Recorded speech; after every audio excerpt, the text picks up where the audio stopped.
In this presentation, I'll provide an overview of different types of surveillance and how they are used to detect disease outbreaks.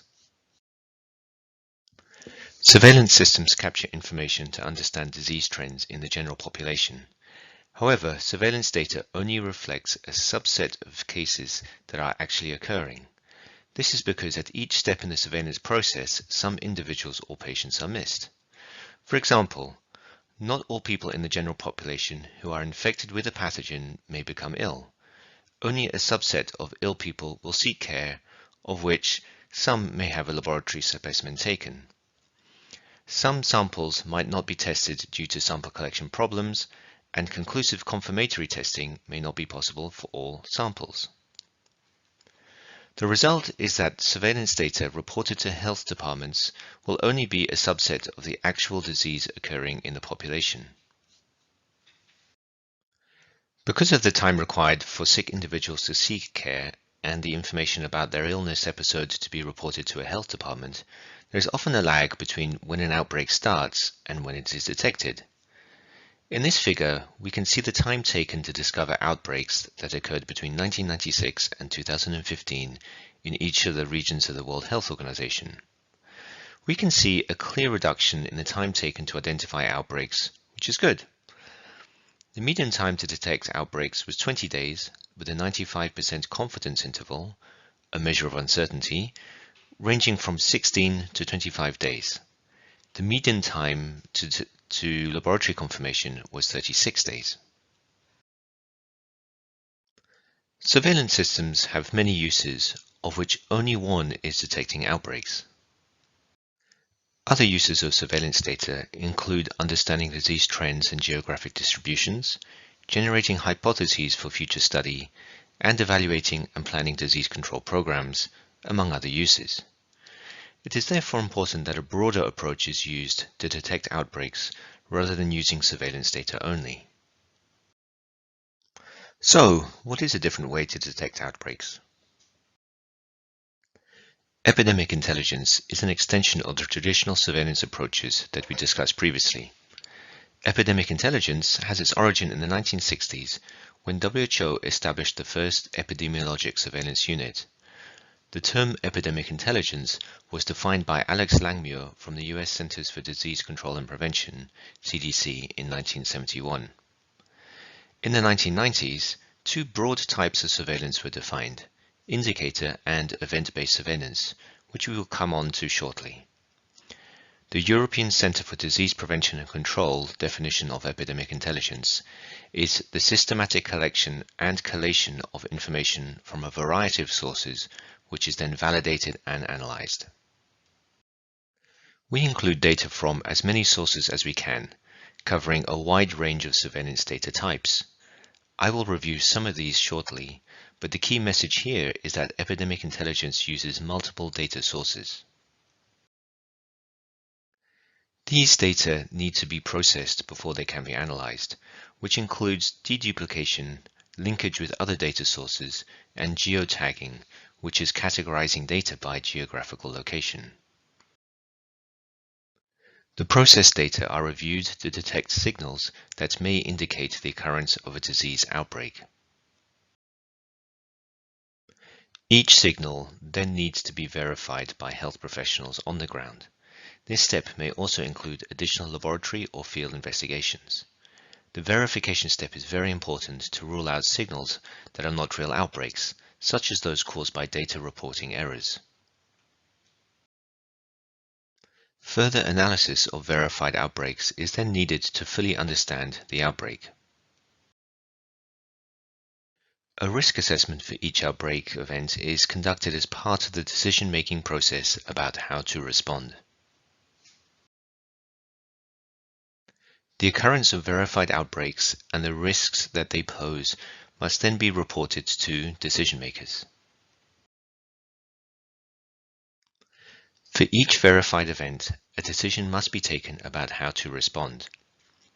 Responses can range from continued observation of the event through to operational actions and immediate control measures. At WHO, we perform this epidemic intelligence cycle every day to detect and respond to disease outbreaks around the world. Earlier, I mentioned that there are many different surveillance data sources. Some of the most frequently used are listed in this table, with links to examples in the right-hand column. Briefly, indicator-based surveillance, sometimes called notifiable disease reporting systems, capture data about patients presenting at healthcare facilities. Event-based surveillance detects, mentions, or reports of aggregate data from events, such as reports in the media about the occurrence of an outbreak. Sentinel surveillance uses a limited number of reporting sites, usually clinics or laboratories, to report the occurrence of illness among the population in specific geographic areas. Participatory surveillance is a newer type of surveillance whereby members of the public or communities report illness events. Many of these systems use mobile phone apps to facilitate interactions with members of the public. Laboratory networks can be used to capture diagnosed cases. This is especially helpful when conducting surveillance for diseases that need specialist laboratory testing. Countries can also report the occurrence of events using the international health regulation systems of WHO. Health services data can be used to understand outbreak events. For example, an increase in the number of patients presenting to emergency departments may indicate the occurrence of an outbreak. During humanitarian crises, special surveillance systems are often established to enhance the capability of public health authorities to detect outbreaks. Research studies may also produce data useful for surveillance, such as serologic surveys for certain diseases. There are many other non-health sector data that can be used, such as meteorological data. An important element of developing epidemic intelligence is the creation of new electronic tools. In countries with fragile health systems, it may be difficult to implement electronic tools, thereby limiting the ability to use epidemic intelligence. The Epidemic Intelligence from Open Sources initiative, led by WHO, has created a new event-based surveillance tool. This tool gathers data that are available electronically and processes them so that analysts can identify signals of disease events. EIOS is particularly good at scanning media reports of the occurrence of outbreaks. It is also able to process data from other surveillance systems, such as national reportable disease systems. Here is an example of some data from EIOS that shows the frequency of media reports over a 24-hour period for some events. We can clearly see how we can use media reports to detect signals that an outbreak may be happening. The EIOS platform is also particularly helpful when considering diseases in both humans and animals, frequently referred to as One Health. Here we see an example of a report about Rift Valley fever that is relevant to both public health practitioners as well as veterinary practitioners. To effectively use tools for epidemic intelligence, surveillance data need to be digitized. In many parts of the world, surveillance data are still collected by paper and then manually entered. This is a time-consuming and error-prone process. An increasing number of tools are being developed for electronic reporting of surveillance data. One of the most popular at the moment is DHIS2, which is hosted by the University of Oslo. For surveillance during public health emergencies and humanitarian crises, WHO has developed the Early Warning in a Box system.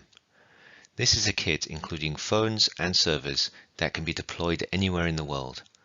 A specially designed software system that is preloaded onto the devices enables large surveillance networks to be set up within days of an emergency. Signals about possible outbreaks can also come from members of the community. Community-based surveillance is an approach that harnesses the local knowledge of communities to identify outbreaks early. Members of the community are often trained and provided with supplies so they can report suspected outbreaks to public health authorities. Technological advances in laboratory diagnostics means that laboratory data are increasingly available for surveillance. Portable molecular testing platforms and new rapid diagnostic tests means that near-patient testing can occur even in remote locations. In 2018, at WHO, we processed around 700,000 pieces of global surveillance information each month. From these pieces of information, we identified about 7,000 signals of possible health events. This led to about 300 investigations to verify signals. And of those events investigated, we conducted 10 risk assessments each month. At WHO, between the year 2000 and 2018, we detected and verified 4,600 events.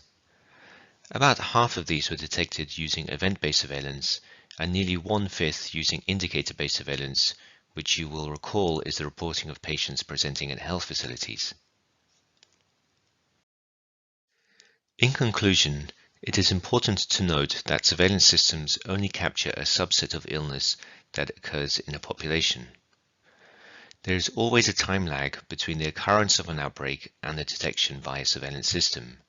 However, this can be reduced by making the surveillance systems more efficient and by using new technologies. The epidemic intelligence approach reviews multiple data sources in a cyclical process to identify signals of disease outbreaks, which needs to be verified and responded to. In parts of the world with fragile health systems, it may be difficult to apply the electronic tools needed for effective epidemic intelligence.